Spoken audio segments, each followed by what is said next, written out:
Tidak ada lagi mereka yang mendapatkan debitur yang gagal bayar, debitur yang telat bayar, debitur yang tidak mampu. Pindah resmi itu di bawah naungan OJK.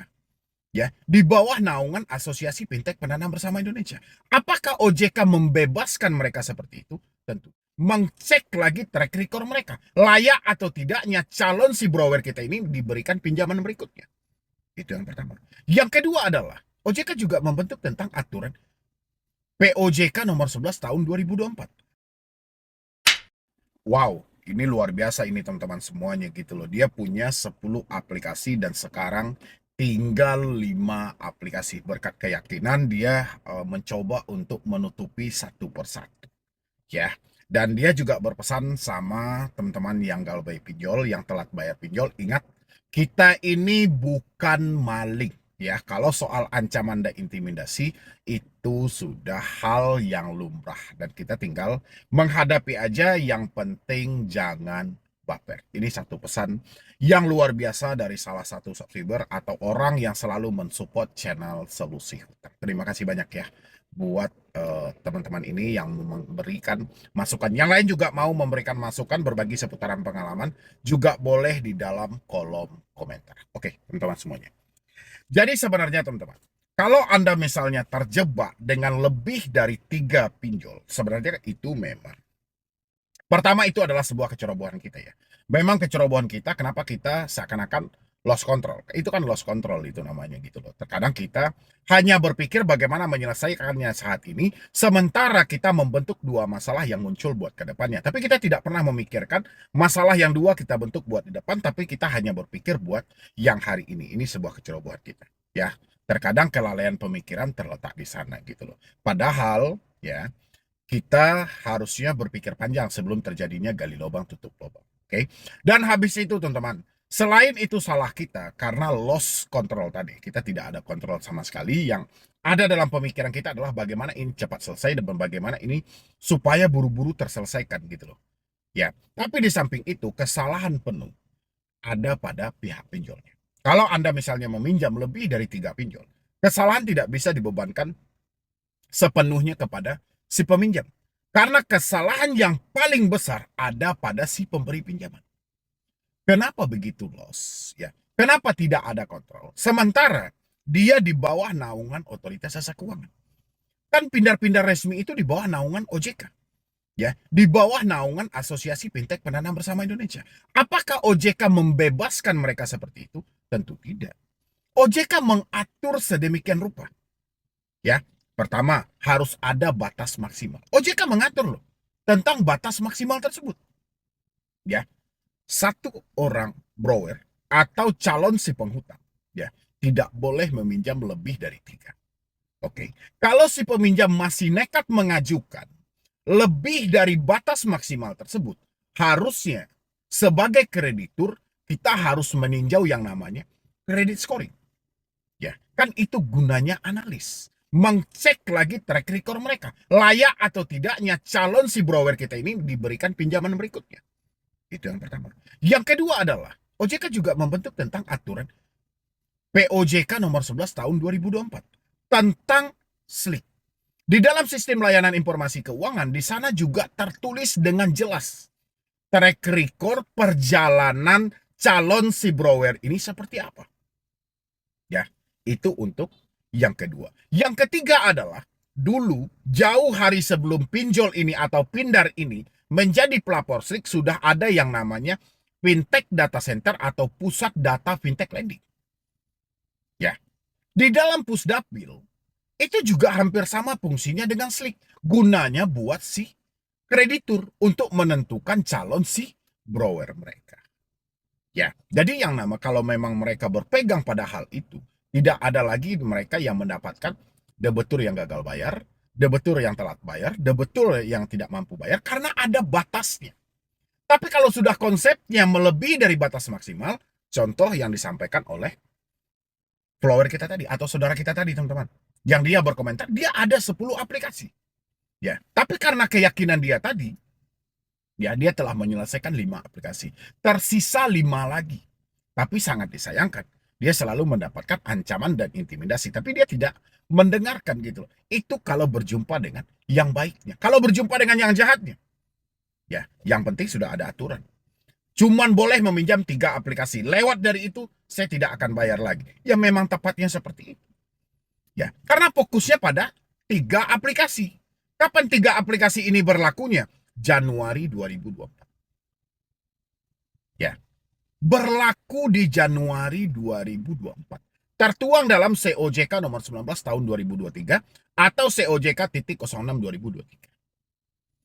Sudah dijelaskan secara tegas untuk memitigasi resiko gagal bayar. Ya, setuju nggak? Akhirnya, setelah mereka memberikan pinjaman lebih dari batas maksimal dan kita tidak mampu bayar, apa yang kita dapatkan? Seperti yang diterangkan tadi, dia mendapatkan intimidasi, mendapatkan ancaman. Tapi dia berpesan di sana buat teman-teman semuanya, hadapi saja. Kita ini bukan maling, ya. Kita ini bukan perampok, tapi kita ini tidak mampu bayar, tidak sanggup bayar. Jadi tidak ada yang perlu ditakuti. Itu pesan yang dia sampaikan. Itu pesan yang sangat bagus gitu loh. Ya memang tepat. Tidak ada yang perlu kita takuti. Tidak ada yang perlu kita cemaskan. Ya, karena kesalahan dari si pinjol yang memberikan pinjaman melampaui dari batas maksimal, akhirnya kita dihadapkan dengan yang namanya debt collector. Ya, kita dihadapkan dengan itu. Jadi saya itu teman-teman berpikirnya kayak gini gitu. Untuk apa pinjol ini sebenarnya diciptakan? Sementara pinjol adalah program yang sangat bodoh. Sejak kelahiran pinjol sampai sekarang terus bermasalah. Berarti pinjol adalah program gagal. Kenapa OJK dan pemerintah membiarkan hal ini? Ada yang tahu jawabannya? Coba isi di dalam kolom komentar. Harusnya pemerintah berkaca pada program kredit usaha rakyat. Ya, walaupun ada yang bermasalah tapi sangat kecil. Ya, nilai permasalahannya itu sangat kecil. Tapi pinjol hampir 90% bermasalah di masyarakat. Semua orang yang meminjam pinjol, ya, hampir 90% menyatakan keberatan dengan bunga dan dendanya. Menyatakan penagihan yang tidak manusiawi. 90%. Hanya 10% orang saja yang menyampaikan pinjol bermanfaat.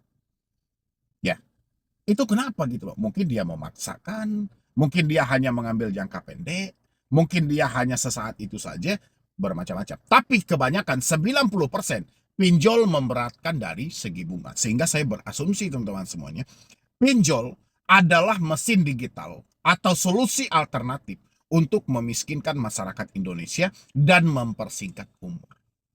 Ya, karena yang saya dapat hampir setiap hari, orang yang sudah meminjam di pinjol berakhir dengan tragis teman-teman semuanya. Berakhir dengan kemiskinan. Ya, dan habis itu umurnya nggak ada yang panjang gitu loh. Orang yang sudah terjebak pinjol, itu kebanyakan umurnya singkat kalau logika dia tidak jalan teman-teman. Kenapa? Karena dia akan terjadi pada titik buntu. Kalau sudah terjadi pada titik buntu, apapun akan mereka lakukan. Contoh, mengakhiri hidup, nekat melakukan tindakan pidana, nekat melakukan pencurian, nekat melakukan pembegalan. Wih, pokoknya macam-macam teman-teman semuanya. Dan habis itu, dia berpikir setiap hari otomatis tensi naik, gula darah naik, semua penyakit bersarang di tubuh mereka. Inilah yang menjadikan umur mereka singkat. Kenapa pemerintah hanya diam? Kenapa OJK hanya diam gitu loh? Padahal masalah demi masalah di pinjaman online ini cukup signifikan, cukup nampak. Bahkan beberapa kali dibahas di DPR RI. Tapi apa hasil di lapangan? Ya, hebat ya pinjol itu ya. Kalau saya dulu teman-teman, waktu pergantian Bapak Presiden dari Bapak Jokowi ke Bapak Prabowo, saya menaruh harapan yang besar teman-teman. Karena Pak Prabowo itu waktu pidato di awal berapi-api teman-teman. Tidak ada yang kebal, ya, tidak ada yang bisa melindungi. Asalkan itu menyusahkan rakyat, memiskinkan rakyat, sih. Tapi ya, omon-omon teman-teman. Jadi saya masih ingat waktu debat Pilpres itu, ketika Pak Prabowo diberikan nilai 11 dari 100 oleh Pak Anies, ya perlahan hal itu menjawab gitu loh. Ya kan? Karena fokusnya, nah mungkin teman-teman sudah tahu, MBG teman-teman fokusnya. Jadi dia tidak fokus bagaimana masyarakat ini bisa bekerja dengan benar, bisa mendapatkan penghasilan dengan benar, tanpa ada beban dari pengusaha-pengusaha licik, mafia-mafia dari pinjaman online ini. Gitu. Kan nampak itu bahwa mereka memiskinkan masyarakat Indonesia. Ya, jadi saran saya buat teman-teman semuanya, seperti yang disampaikan oleh salah satu komentar terbaik ini, dia menyampaikan, hadapi saja, tidak ada yang perlu takut, ancaman dan intimidasi tidak usah terlalu didengarkan. Ya, kalau soal kita dituduh maling dan segala macam, kita ini bukan maling, kita tidak mampu bayar, bukan tidak mau bayar. Yang penting persetan, fokus bagaimana kita memperbaiki hidup kita, insya Allah semuanya akan baik-baik saja. Oke teman-teman semuanya, kalau tidak terima batin Anda bisa putus semua komunikasi yang terhubung. Ganti semuanya teman-teman, telepon, WhatsApp, dan email. Oke? Ya teman-temanku semuanya gitu loh. Pertanyaan ini sangat simpel teman-teman gitu loh, tapi seringkali mengganggu dari teman-teman semuanya. Pertanyaannya seperti ini, Bang. Nominal hutang yang berapa yang didatangi oleh debt collector pinjol? Simpel banget kan pertanyaannya kan? Sangat simpel. Nominal hutangnya. Adakah angkanya, adakah batas-batas tertentunya, nominal-nominal tertentunya, kita didatangi atau tidaknya oleh debt collector. Nah, ini buat teman-temanku semuanya gitu loh ya. Biar Anda tahu. Kalau Anda ketik ini di Google, pasti Google akan memberikan jawaban DC akan datang dengan hutang nominal 500.000 ke atas atau 1 juta ke atas sampai 5 juta. Yang paling sering mendatangkan debt collector pasti jawabannya adalah aku laku dan kredit. Apakah jawaban ini sesuai dengan diri Anda teman-teman semuanya? Sesuai nggak dari diri teman-teman semuanya? Coba ketik dulu di dalam kolom komentar. Karena saya perhatikan teman-teman semuanya, Anda selalu sibuk mencari jawaban dari hal ini gitu loh. Nominal berapa, nominal berapa. Seakan-akan Anda di posisi ini teman-teman, ingin kabur aja gitu loh. Kalau sudah tidak mampu bayar ya sudah kabur aja deh gitu loh. Ngapain lagi diterusin dan segala macam. Pasti seakan-akan dalam pemikiran teman-teman hanya ingin melakukan hal-hal yang seperti itu. Padahal teman-teman semuanya ya, Anda itu harusnya berpikir lebih normal lagi. Kenapa saya bilangin Anda berpikir lebih normal lagi? Ini Anda sudah diantarkan pada posisi sudah tidak mampu bayar. Oke. Ini sudah tidak mampu bayar. Ini bukan disengaja gitu loh. Makanya saya itu berulang-ulang kali menyampaikan sama teman-teman, tolong ditanyakan ke diri Anda masing-masing. Anda ini tidak mau bayar atau tidak mampu bayar? Saya selalu seperti itu sama teman-teman semuanya. Kalau memang Anda tidak mau bayar, wajar Anda bertanya dengan hal seperti ini. Nominal hutang seberapa yang didatangi DC? Itu wajar karena memang Anda tidak mau bayar. Ya kan? Atau kapan DC akan datang ke rumah? Ya, karena Anda tidak mau bayar. Gitu. Tapi kalau Anda tidak mampu bayar, ya ini akan berbeda teman-teman. Inisiatif Anda, dalam hati Anda ingin menyelesaikan hal ini. Ya, ingin Anda menyelesaikan hal ini gitu. Tapi keadaan memaksa. Keadaan yang melarang Anda untuk tidak bisa melakukan pembayaran lagi. Kita apa boleh buat? Anda sudah dibenturkan oleh keadaan. Keadaan yang mengunci, keadaan yang membelenggu. Ya. Jadi dalam posisi ini, kalau memang sudah keadaan yang mengantarkan, harusnya nominal bukan menjadi patokan dasar, teman-teman. Persetan lah. Mereka mau datang, mau dikirimkan DC, mau tidak. Hari ini yang paling terpenting adalah duitmu masih ada nggak untuk makan dan minum? Hutang masih bisa kamu tunda, teman-teman. Hutang masih bisa kamu galbay. Makan, minum, biaya kebutuhan sehari-hari ini nggak bisa ditunda sama sekali. Makan tidak bisa ditunda, teman-teman. Ya, ini adalah wajib gitu, harus ada. Oke, masih ada atau tidak? Kalau tidak ada, apa yang harus Anda lakukan? Dengan Anda memikirkan nominal berapa yang akan didatangi DC, apakah ini rasanya cukup? Ketika Anda mendapatkan jawaban seperti ini, apakah Anda puas nantinya? Belum tentu, teman-teman semuanya. Ini kan hanya perkara asumsi yang tidak terpuaskan. Ya, bayangan atau drama yang tidak menemukan jawab.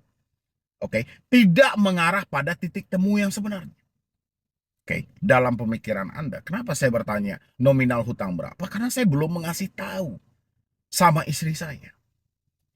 Ya, dalam pemikiran Anda, kenapa saya bertanya nominal? Saya belum mengasih tahu sama saudara saya, sama orang tua saya. Inilah yang jadi problem. Tapi Anda bungkus hal itu, seakan-akan Anda penting tahu dengan nominal berapa yang akan dikunjungi. Ya, kalau Anda nggak percaya, Anda boleh ketik di Google nanti teman-teman semuanya. Nominal hutang pinjol berapa kita akan dikunjungi ke rumah. Pasti jawaban Google di atas 1 juta sampai 5 juta. Ya, itu akan menjadi prioritas yang sangat signifikan didatangi, terutama untuk kita yang berada di wilayah Jabotabek. Apakah itu bisa menjadi patokan Anda? Enggak semuanya.